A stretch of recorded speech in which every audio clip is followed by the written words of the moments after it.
یہ کہاں سے آ گیا؟ اللہ تو کہہ رہا ہے کہ میں جس کو چاہوں حکومت عطا کر دوں. قرآن کی اس آیت سے یزید کی حکومت بھی اللہ کی دی ہوئی ہے بھائی. اللہ کی مرضی کے بغیر مچھر اور مکھی پر نہیں مار سکتے. قل اللہم مالک الملک تؤتی الملک من تشاء. یہاں تو اللہ نے یہ بات فرمائی ہی نہیں ہے.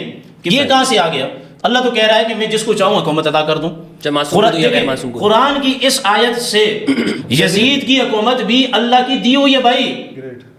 اللہ کی مرضی کے بغیر مچھر اور مکھی پر نہیں مار سکتے. تو اس نے آپ کی بات علامہ صاحب نے ایک صاحب نے ایک سوال کیا تھا. وہ سوال یہ ہے کہ کیا ایسے علماء تھے جنہوں نے حجاج کے لیے لوگوں کو ترغیب دلائی اور اس کی بیعت کی تھی؟ دیکھیں حجاج بن یوسف کے زمانے، اچھا ایسا کوئی تھا کہ جس نے یزید کی ترغیب دلائی؟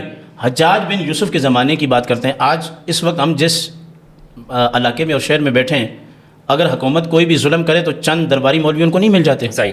اچھا یزید کے لیے تھے کوئی ایسے لوگ؟ دیکھیں نا مروان کا اور دوسرے تیسرے کا، یہ باتیں تو آپ کو یاد ہے. امام احمد بن حنبل کو گھسیٹا گیا مکہ کی بغداد کی گلی میں، کوڑے مارے گئے. امام ابو حنیفہ کا جنازہ کہاں سے نکلا؟ اچھا تو سنیں، یہ کہتے ہیں اہل بیت کے بزرگوں کے ساتھ ظلم ہوا ہے، بالکل ناجائز ہوا ہے، قیامت کے دن اس کی گرفت ہوگی. ان بطش ربک لشدید. لیکن مجھے یہ بتائیں نا بھائی، اگر امام باقر رضی اللہ تعالیٰ عنہ، امام علی نقی، امام تقی، ان تمام کے ساتھ ظلم زیادتی ہو رہی ہے، تو امام ابو حنیفہ کون سا محل کے اندر دنیا سے جا رہا ہے؟ اچھا حضرت عمر دیکھیں نا، کربلا میں زیادتی ہو گئی ہے تو حضرت عمر رضی اللہ تعالیٰ عنہ کون سے تخت پہ بیٹھ کے دنیا سے جا رہا ہے؟ حضرت عثمان رضی اللہ، ان کو بھی تو شہید کیا جا رہا ہے نا. تو آپ اس بات کی طرف کیوں نہیں آتے کہ آپ شیعہ سنی کی اس کو لڑائی بناتے ہیں؟ آپ اس دیکھیں نا، آپ اس بات کو کلیئر کریں کہ جتنے بزرگوں کے ساتھ جو معاملات ہوئے، جن کو گھسیٹا گیا، ذبح کیا گیا، شہید کیا گیا بے دردی کے ساتھ، کیا مدینہ المنورہ کے اندر امام حسین رضی اللہ تعالیٰ عنہ کی شہادت کے بعد 10,000 سے زیادہ پاک باز خواتین کی عزت کے ساتھ نہیں کھیلا گیا؟ ان کی ناموس کے ساتھ نہیں کھیلا گیا؟ یزید نے کیا نا، جن کو آپ نے ابھی بتایا. یزید نے کیا نا. معاویہ نے خلیفہ بنایا نا. کوفہ والے امام حسین کو بلاتے نہیں، پھر یہ دغا بازی کرتے نہیں. لیکن امام حسین رضی اللہ، دیکھیں نا، امام حسین رضی اللہ تعالیٰ نے، اچھا یہ آپ کیا سمجھتے ہیں اہل بیت کے ساتھ ہوا یہ کوئی کیا نام ہے شرعی معاملات تھے؟ یہ سارے سیاسی معاملات تو تھے. قبلہ میرا آپ سے سوال یہ ہے، میں گفتگو کو موضوع کو سمیٹنا چاہوں گا تاکہ ہم اس کے اختتام کی جانب لے کے جا سکیں.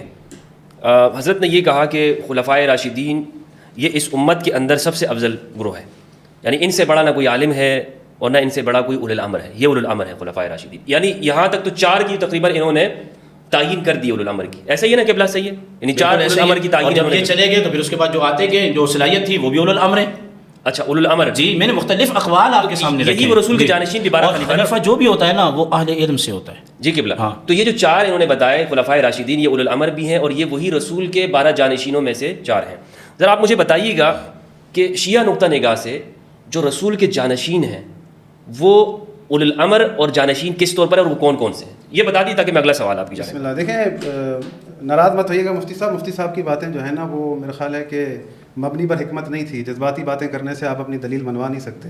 اور جو بات مفتی صاحب نے کہی ہے، اب میں چاہتا ہوں کہ ہم اس کو ٹھیک طریقے سے سمجھیں. میں نے جو سوال کیا تھا اس کا ہدف یہ تھا کہ میں نے ان سے پوچھا کہ جو خلافتیں بنی اللہ ہم سے پوچھے گا، انہوں نے کہا نہیں بنی. اس سے پہلے انہوں نے کہا کہ اللہ کے رسول کے مصلی کے وارث جو ہیں حضرت ابوبکر ہیں، علم کے وارث حضرت ابوبکر ہیں. ایسا ہی جی. تو جس کو اللہ کے رسول نے اپنے مصلی کا وارث بنایا، اگر کوئی اسے نہ مانے، آپ کہتے ہیں کہ اللہ نہیں پوچھے گا اس سے، یعنی تو آپ نے ہمیں مقصد جو ہے مشکل میں پھنسا دیا.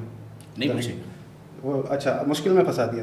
دوسری بات یہ ہے کہ حضرت مولا علی کے حوالے سے انہوں نے کہا کہ حدیث بیان کی کہ میں نے جب دیکھا کہ حضرت ابوبکر کو کھڑا کیا مصلی پہ تو میں سمجھ گیا کہ یہ میرے، جس طرح نماز ایک اہم رکن ہے اس کے امام کے لیے ہوا تو دنیا کے لیے بھی. اچھا اب مجھے لگتا ہے کہ شاید یہ نہیں پڑھی ہوئی حدیثیں تو میں ان کو توجہ دلانا چاہتا ہوں. بخاری کے اندر جب رسول خدا صلی اللہ علیہ وآلہ وسلم کی وفات کا قصہ لکھا ہے، تو حضرت ابوبکر آئے رسول خدا صلی اللہ علیہ وآلہ وسلم کے جسد مبارک کے پاس. پھر وہاں سے جب ثقیفہ چلے گئے تو وہاں پر انصار صحابہ نے کہا کہ ایک خلیفہ تم میں سے، ایک خلیفہ ہم میں سے. بڑی توجہ کے ساتھ سنیے.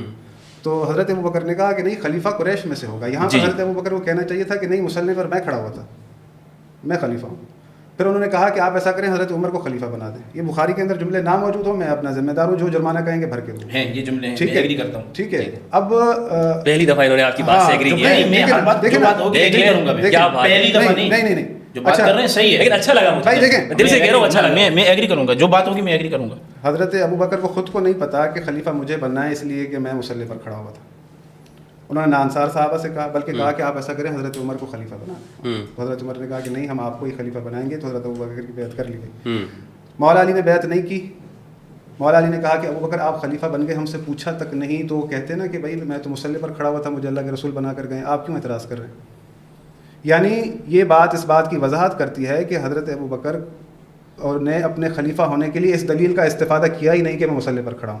نہ انصار صحابہ کو پتہ تھا، نہ ان کی بیعت کرتے وقت یہ بات کہی گئی کہ اس لیے چن رہے ہیں کیونکہ رسول خدا کے علم کے وارث ہیں، رسول خدا کے مصلی کے وارث ہیں. دوسری بات یہ کہ جب آپ ان کو علم کا وارث ٹھہرا رہے ہیں، کیونکہ اللہ کے رسول نے نہیں ٹھہرایا، نہ انہوں نے خود اس دلیل کو اپنے لیے استعمال کیا، یہ آپ نے ایک مطلب وہ اپنی سوچ سے بنا کر جو ہے نا ایک چیز پیش کر دی. جو حدیث پیش کی مولا علی سے، یہ بھی جو ہے نا بے سند حدیث پیش کی آپ نے. دوسرا یہ کہ آپ نے کہا کہ مولا علی کا جہاد جو ہے ان کے دور میں آپ صحیح سند سے نہیں دکھا سکتے کہ مولا علی نے کبھی کسی جہاد میں شرکت کی ہو، جو بھی فتوحات ہیں کسی بھی طرح سے، یعنی حضرت ابو بکر عمر عثمان کے زمانے میں جو کوئی شریک نہیں. انہوں نے جو آیت پڑھی وَلَوْ رَدُّوهُ إِلَى الرَّسُولِ وَإِلَى أُولِي الْأَمْرِ مِنْهُمْ لَعَلِمَهُ الَّذِينَ يَسْتَنبِطُونَهُ مِنْهُمْ، تو جب بھی کوئی مرکز خلافت میں معاملہ آتا تھا، نہیں پتہ ہوتا تھا، تو رجوع کہاں ہوتا تھا؟ مولا علی کے پاس. خلافت، ہمارے پاس حدیث لکھی ہے، روایت موجود ہے، خلافت کا تیسرا دن تھا، ایک مسئلہ آیا.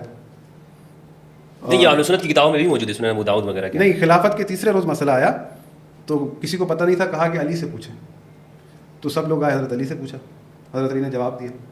حضرت سلمان فارسی نے کہا کہ مولا یہ تو وقت تھا کہ آپ نہ بتاتے تاکہ احساس ہوتا کہ حق آپ کا تھا.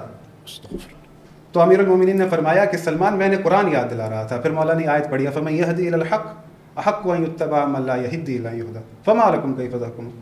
حق یہ ہے کہ جو حق کی طرف ہدایت کرے پیروی اس کی جائے، نہ کہ اس کی پیروی کی جائے جو خود محتاج ہدایت. تو فَمَا لَكُمْ كَيْفَ تَحْكُمُونَ، تم کیسی قضاوت کرتے ہو؟ مولا کہہ رہے ہیں میں ان کو قرآن یاد دلا رہا ہوں. آپ جو یہ ایک نئی چیز لے کر آ گئے کہ بھائی یزید کو بھی اللہ نے خلیفہ بنایا، فلاں کو بھی اللہ نے خلیفہ حکومت ملی، فلاں کو حکومت ملی. بات یہ ہے کہ اللہ نے ہمیں دنیا میں رپورٹ بنا کر بھیجا ہے. اللہ نے کب کسی کو روکا ہے کہ اگر کوئی کسی مسند کو حاصل کرنا چاہے اللہ کرنے نہیں دے گا؟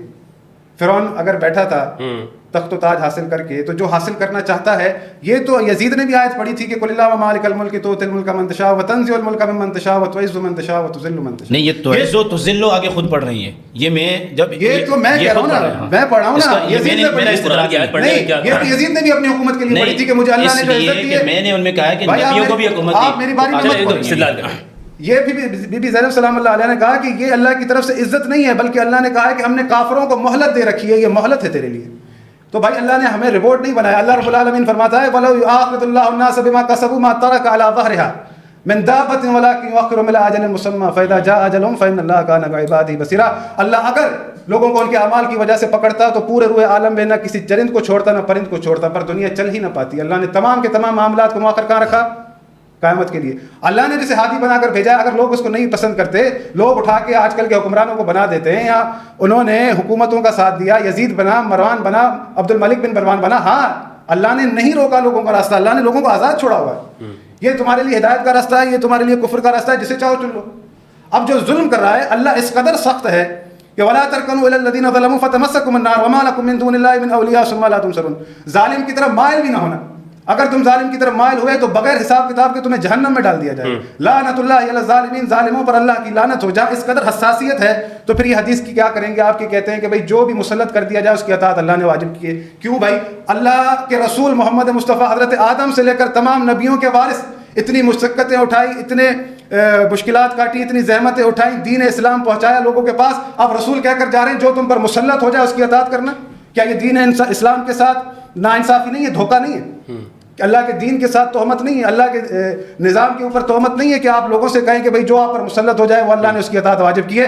اللہ آپ سے کہتا ہے کہ رسول خدا کے اوصاف بیان کرتا ہے الذين يتبعون الرسول النبي الأمي الذي يجدونه مكتوبا عندهم في التوراة ويحل لهم الطيبات ويحرم عليهم الخبائث ويدع عنهم إصرهم والأغلال التي كانت عليهم فالذين آمنوا به وعزروه ونصروه واتبعوا النور الذي أنزل معه أولئك هم المفلحون. کہ یہ نبی وہ ہے کہ جس کے اوصاف تورات و زبور میں لکھے ہوئے تھے. وَيُحِلُّ لَهُمُ الطَّيِّبَاتِ، تمہارے لیے پاک طیب چیزوں کو حلال کرتا ہے. وَيُحَرِّمُ عَلَيْهِمُ الْخَبَائِثَ، اور تمہارے لیے خبیث چیزوں کو حرام کرتا ہے. رسول خدا فقط اس لیے مبعوث نہیں ہوئے کہ آپ کو آ کے کہیں کہ بھائی مٹن کھا لینا اور فلاں گوشت نہ کھانا، یا چکن کھا لینا، یہ پرندہ کھانا اور یہ نہ کھانا. رسول خدا آپ پر تمام وہ چیزیں حرام کرنے آئے ہیں کہ جس کو اللہ نے روکا ہے.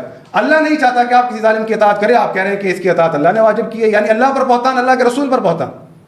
اللہ کے رسول کی ساری زحمتیں جو ہے آپ نے جو ہے پانی میں ملا دی. اللہ کہہ رہا ہے کہ فالذین آمنوا، اس پر ایمان لاؤ، وعزروہ، اس کی عزت کرو، ونصروہ، اس کی مدد کرو، واتبعوا النور الذی انزل معہ، اور اس نور کی اتباع کرو جو محمد کے ساتھ نازل ہوا ہے.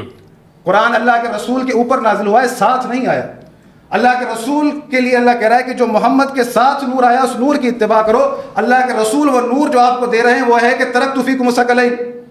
آپ کہہ رہے ہیں کہ نہیں جو ظالم مسلط ہو جائے اس کی اطاعت اللہ نے واجب کی ہے، یہ دھوکہ نہیں ہے دین اسلام کے ساتھ. آپ مفتی یہ فیصلہ کریں، انصاف سے بتائیں.